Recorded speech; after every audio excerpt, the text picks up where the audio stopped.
सासू माँ सिर्फ बहू के घर से लेना है। यह ले बेटा, यह लड्डू भी बैग में भर ले, वरना कहीं छूट ना जाए। कविता जी लड्डुओं से भरा डिब्बा स्नेहा को पकड़ाते हुए बोली, और ये समधन जी के लिए साड़ी और समधी के लिए शर्ट पैंट। तेरे पापा और मैं यह कपड़े लाने खास शहर से दूर पनवारी शोरूम गए थे, जहाँ की पसंद को कोई ना कह ही नहीं सकता। देख रहा हूँ लोगों को बहुत पसंद आएंगे उपहार। स्नेहा बोली, मम्मी उपहार किसे पसंद नहीं आते। आप लोगों ने अब तक जितने भी उपहार दिए हैं उन लोगों को सभी उपहार पसंद आए हैं। और मम्मी अब मुझे शादी किए 8 वर्ष हो गए हैं। आप कब तक सभी को उपहार देती रहेंगी? आप जितना भी दो ससुराल वाले तो कभी ना नहीं कहेंगे ना।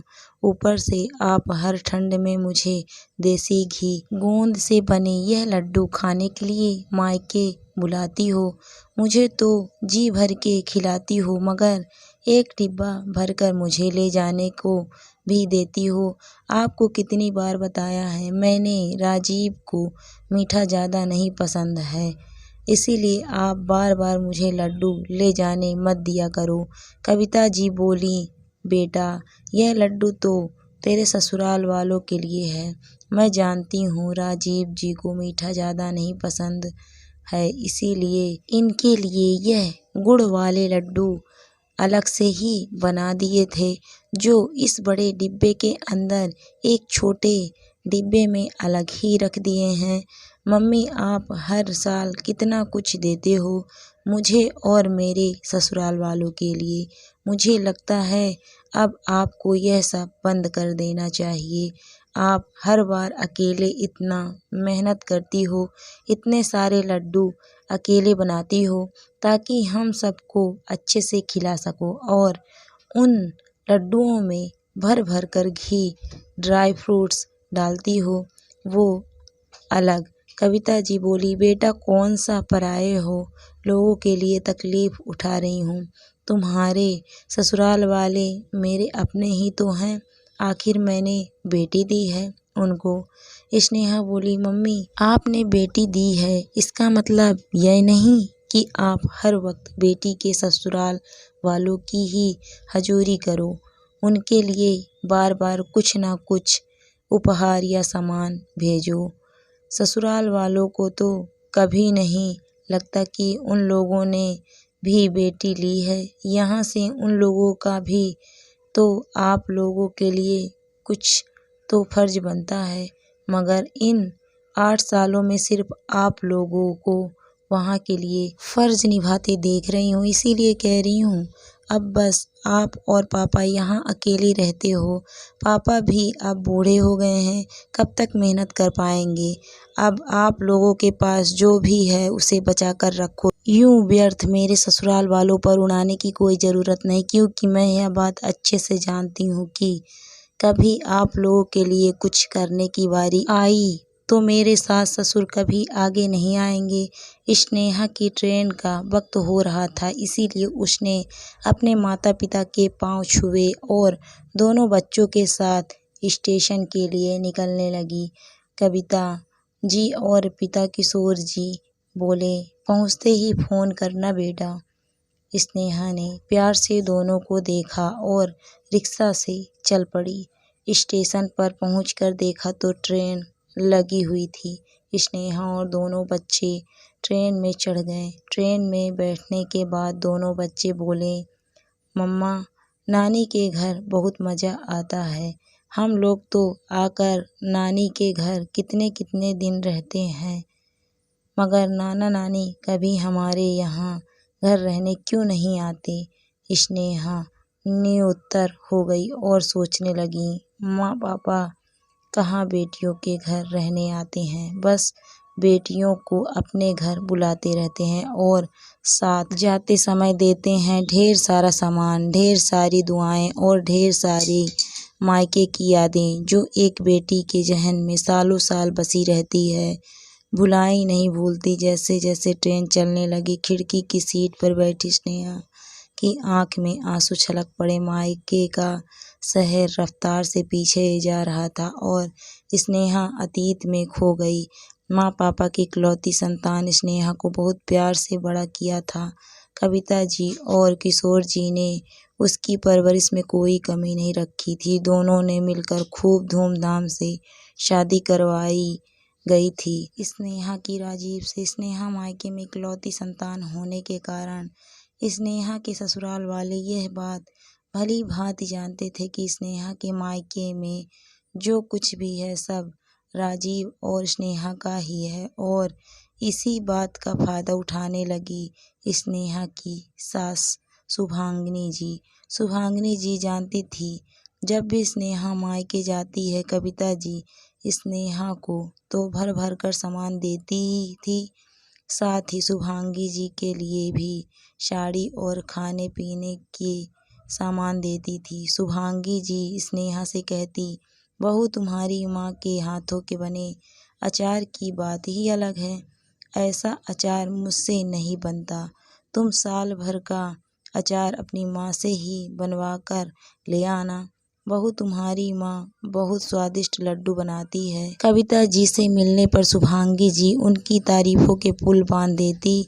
आपके हाथों में तो स्वाद है। आप जो भी कुछ भेजती हैं सभी को बहुत पसंद आता है। लास्ट टाइम आपने जो कपड़े भेजे थे मुझे और आपके समधी जी को बहुत पसंद आए। स्नेहा की माँ कविता जी वैसे भी हाथ की धनी थी। वे समधन जी को बहुत मान देती थी, इसीलिए हर बार कुछ न कुछ बनाकर भेज देती थी। स्नेहा को अपनी माँ के लिए बहुत बुरा लगता। माँ यहाँ अकेले इतनी मेहनत करती थी, यह देखकर स्नेहा का मन जरूर भारी हो जाता, मगर सास को ना बोल नहीं सकती थी और माँ तो अपनी बेटी के ससुराल वालों के लिए जान भी हाजिर कर देने तैयार रहती थी। दरअसल माँ का दिल अपनी बेटी के लिए कुछ ऐसा ही होता है। उसे कहा दिखता है कि बेटी के ससुराल वाले उनका फ़ायदा उठा रहे हैं। एक दिन स्नेहा रसोई में काम कर रही थी कि उसे याद आया कि सास से पूछ ले कि वे खाने में क्या खाएगी, क्योंकि सुबह वे बोल रही थी शाम को कुछ हल्का खाना खाने का मन है। जैसे ही स्नेहा उनके कमरे के दरवाजे पर पहुंची, उनकी हंसी सुनकर रुक गई। शुभांगी जी अपनी बहन माया से बातें कर रही थी और कह रही थी, अरे माया, अपने राजीव की शादी से तो हमें नफ़ा ही नफ़ा हुआ। एक तो स्नेहा उनकी इकलौती बेटी, स्नेहा के मायके में पैसा भी बहुत है, तो सब कुछ राजीव का ही हुआ ना। और दूसरा स्नेहा की माँ साल भर का अचार हो या कभी मूंग दाल की बड़ी, तो कभी साल भर के आलू के चिप्स, तो कभी ठंड के लड्डू, कुछ न कुछ भेजती ही रहती है। जब से राजीव और स्नेहा की शादी हुई है यूँ समझ मेरा काफ़ी पैसा बच रहा है। समधन जी साल में 1 या 2 साड़ी मेरे लिए भिजवा देती हैं, जिससे मेरी तो मेहनत भी बच जाती है और इन सब चीज़ों को बनाने की लागत भी कि नहीं। वह तो इतनी खरी सोना है माया की, उन्हें जैसे ही पता लगता है कि कोई स्नेहा के मायके से उसके ससुराल के शहर आने वाला है तो बढ़िया सा साथ देखकर उसके साथ कुछ न कुछ भिजवा देती हैं। तू भी तेरे छोटू के लिए ऐसी ही लड़की ढूंढना जिसके घर में आने से नफ़ा हो, नुकसान नहीं, और लड़की मायके में अकेली हो और मायका पैसे वाला हो तो बेचारे अपनी इकलौती बेटी और उसके ससुराल वालों के लिए ही जान न्यौछावर करते हैं। यह बोलकर दोनों बहनें हंस पड़ी। बच्चों की गर्मी की छुट्टी होने वाली थी। शुभांगी जी बोली, स्नेहा तुम मायके कब जाने वाली हो? स्नेहा बोली, मम्मी जी इस बार मैं देरी से जाऊंगी, माँ पापा गांव गए हुए हैं। शुभांगी जी बोली, अरे हाँ, मैं तो भूल ही गई थी। थोड़े दिनों बाद स्नेहा अपनी बाई रत्ना के साथ मिलकर साल भर के लिए तैयार होने वाले आलू के चिप्स बनाने लगी तो शुभांगी जी बोली, स्नेहा इस बार यहाँ बना रही हो यह सब जो हर बार तुम तुम्हारे मायके से लाती हो ना? हाँ मम्मी जी। माँ हर साल अकेले कितनी मेहनत करके बनाती है। इस बार माँ गांव गई है तो आलू के चिप्स, बड़ी और अचार सब यहीं बनेगा और मैं यहाँ से मेरी माँ के लिए भी ले जाऊंगी, इसीलिए ज़्यादा मात्रा में बना रही हूँ। शुभांगी जी को यह सुन गुस्सा आ गया। वे तिल मिलाकर बोली, बहू अब यहाँ के लिए बना ही रही हो तो कोई बात नहीं, मगर तुम्हारे मायके ले जाने की क्या ज़रूरत है। स्नेहा भी तपाक से बोली, मम्मी जी वही ज़रूरत है जो इतने साल से आप लेते आ रही हैं। मम्मी जी बहू के मायके से सिर्फ लेंगी ही या कभी कुछ देंगी भी? जिस तरह हमें खाना आता है उसी तरह खिलाना भी तो आना चाहिए। शुभांगी जी बोली, बेटी के ससुराल वालों का फर्ज होता है ये सब करना और उनको खुश रखना। वे लोग हमें इतने सालों से खुश रखे हैं, तभी तो हम तुम्हें यहाँ खुश रखते हैं। स्नेहा बोली, मम्मी जी शादी कोई समझौता नहीं है या कोई खेल नहीं जिसमें लड़की के मायके वालों ने लड़की के ससुराल वालों को खुश रखने का ठेका ले रखा हो।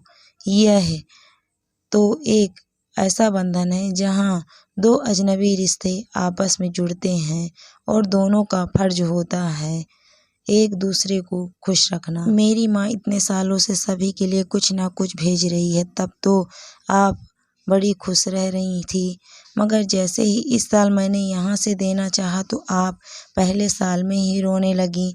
अगर उन्होंने बेटी दी है तो आपने भी उनकी बेटी ली है। क्या आपने कभी सोचा कि वे दोनों वहाँ अकेले कैसे रहते होंगे? आपने कभी उन्हें अपने घर आने का न्योता दिया? थोड़े दिन ही सही, वे आकर यहाँ रहे नहीं न मम्मी जी। आप सिर्फ ले सकती हैं, देने की भावना बिल्कुल नहीं है आप में। शुभांगी जी कुछ न बोली और इस बार स्नेहा अपनी माँ के घर अपने हाथों से बनाकर चीज़ें लाई। कविता जी बोली, बेटा इन सब की क्या ज़रूरत थी? मगर इस बार स्नेहा का दिल कर रहा था कि वह अपनी माँ को आराम दे। ट्रेन के हॉर्न से स्नेहा की तंद्रा टूटी और उसकी नज़र उस लड्डू के डिब्बे पर पड़ी जो माँ ने इस बार फिर साथ दिए थे। स्नेहा ने इस बार पक्का निश्चय कर लिया था कि वह मायके से सिर्फ लेगी नहीं, वह देगी भी, और अब सभी कुछ लेगी जब तक पहले वह कुछ दे न दे। आखिर इतने सालों से अपने माता पिता को अपने ससुराल वालों के लिए करते देखते आई है। माँ तो माँ होती है, वह यही नहीं देखती कि बेटी के ससुराल वाले कुछ देते हैं या नहीं, वह तो बस देती जाती है, निस्वार्थ भाव से बस देती चली जाती है। अब स्नेहा के फर्ज का वक्त था। स्नेहा ने ससुराल आते ही माँ के दिए उपहार अपने सास ससुर को दिए, सभी के लिए लड्डू रसोई में रखे और रात को राजीव से बोली, राजीव मैं सोच रही थी अगले महीने माँ पापा को थोड़े दिन यहाँ ले आएं ताकि उनका भी अकेलापन थोड़ा कम हो। राजीव बोला, हाँ स्नेहा क्यों नहीं, तुम फिक्र मत करो, मैं उन्हें लेने चला जाऊँगा, हमारी कार में उन्हें बैठने में भी तकलीफ नहीं होगी। स्नेहा को राजीव का साथ पाकर खुशी हुई।